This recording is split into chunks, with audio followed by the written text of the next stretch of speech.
KSFE Rajakkad ശാഖയുടെ നേതൃത്വത്തിൽ customer meet 2025 സംഘടിപ്പിച്ചു. KSFE ഓഫീസിൽ സംഘടിപ്പിച്ച കസ്റ്റമർ മീറ്റ് രാജാക്കാട് ഗ്രാമപഞ്ചായത്ത് 8-ാം വാർഡ് മെമ്പർ ജോഷി കന്യാകുഴി ഉദ്ഘാടനം ചെയ്തു. ചർച്ചയിൽ ഉദ്ഘാടന വേദി എന്നെ ക്ഷണിച്ച ഈ ബ്രാഞ്ചിന് എന്നോടുള്ള പ്രത്യേകം എൻ്റെ നന്ദി അറിയിക്കുകയാണ്. ഒപ്പം ഈ രാജാക്കാട് ഈ ബ്രാഞ്ചിന് ഈ വാർഡിന്റെ മെമ്പർ എന്ന നിലയിലും അതിലുപരി ഈ രാജാക്കാടിന്റെ പഞ്ചായത്തിന്റെ ഈ വാർഡ് എന്ന നിലയിലും എൻ്റെ എല്ലാ വക പിന്തുണയും ഈ ബാങ്കിന് ഉണ്ടാകുമെന്ന് ഞാൻ ഇപ്പോഴേ പുറത്തു നൽകുകയാണ്.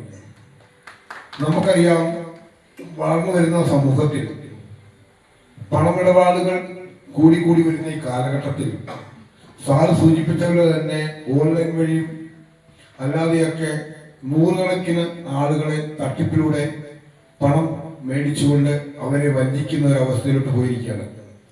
ഞാൻ കോൺഗ്രസ് പാർട്ടിയുടെ മണ്ഡല പ്രസിഡന്റ് നിലയിലും പൊതുപ്രവർത്തന നിലയിലും ഒത്തിരി ആളുകൾ എൻ്റെ അടുത്ത് വന്ന് ജോലി കൊടുക്കാം, അല്ലെങ്കിൽ പൈസ നിക്ഷേപിച്ചാൽ ഒത്തിരി പൈസ തിരിച്ചു തരാം എന്നൊക്കെ പറഞ്ഞുകൊണ്ട് ആളുകളെ ഇതിലോട്ട് ആകർഷിച്ചുകൊണ്ട് പണം തട്ടിയെടുത്ത് മുങ്ങുന്ന ഒരു സംവിധാനത്തോട്ട് ഇന്ന് മാറുമ്പോൾ അതിനൊക്കെ ഒരു ശാശ്വതമായ ഒരു മാറ്റം കണ്ടെത്തുവാൻ ഇവിടെ ഇരിക്കുന്ന എന്നെപ്പോലെയും നിങ്ങളെപ്പോലുള്ള ആളുകൾ വേണം തയ്യാറാകുന്നത്.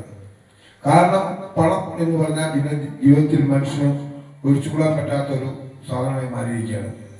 ഞാൻ 100 കൊടുത്താൽ ഇവിടുന്ന് 500 തരുമെന്ന് പറയുമ്പോൾ ആ പൈസയിലുള്ള നമ്മുടെ അമിതമായ ആവേശം കാരണം നമ്മളത് വേറെ കാര്യങ്ങൾ അന്വേഷിക്കാതെ അവരെവിടെ കൊണ്ട് കൊടുക്കുകയും അവസാനം നമ്മൾ തട്ടിപ്പെട്ടിരിക്കുകയും ചെയ്യുന്നു.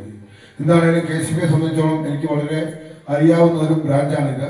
കാരണം പല ആളുകളും പല ആവശ്യങ്ങളുമായി എന്നെ ബന്ധപ്പെട്ട് ഞാനിവിടെ പല ലോണിൻ്റെ കാര്യങ്ങൾക്കും വായ്പയുടെ കാര്യങ്ങളൊക്കെ വന്നു കഴിഞ്ഞപ്പോൾ വളരെ നല്ല രീതിയിലുള്ള ഇടപെടലാണ് ഇവിടുന്ന് ഇവിടുന്നുള്ള ഉദ്യോഗസ്ഥരുടെ ഭാഗത്ത് എനിക്ക് ഉണ്ടാകാൻ കഴിഞ്ഞത്. എന്താണെങ്കിലും ഈ നാട്ടിലെ ജനങ്ങളുടെ ഉന്നമനത്തിന് വേണ്ടിയാവണം സ്ഥാപനങ്ങൾ ഓരോന്നും പ്രവർത്തിക്കേണ്ടത്. കാരണം ആളുകളുമായിട്ട് വരുമ്പോൾ അവരുടെ ഡീലിങ്സ് ഉൾപ്പെടെയുള്ള കാര്യങ്ങൾ നല്ല രീതിയിൽ മുന്നിട്ട് പോകണം. എന്താണെങ്കിലും ഈ നാട്ടിൽ ഇങ്ങനെ സ്ഥാപനം ഉണ്ടായതിന് എനിക്ക് അഭിമാനമുണ്ട്.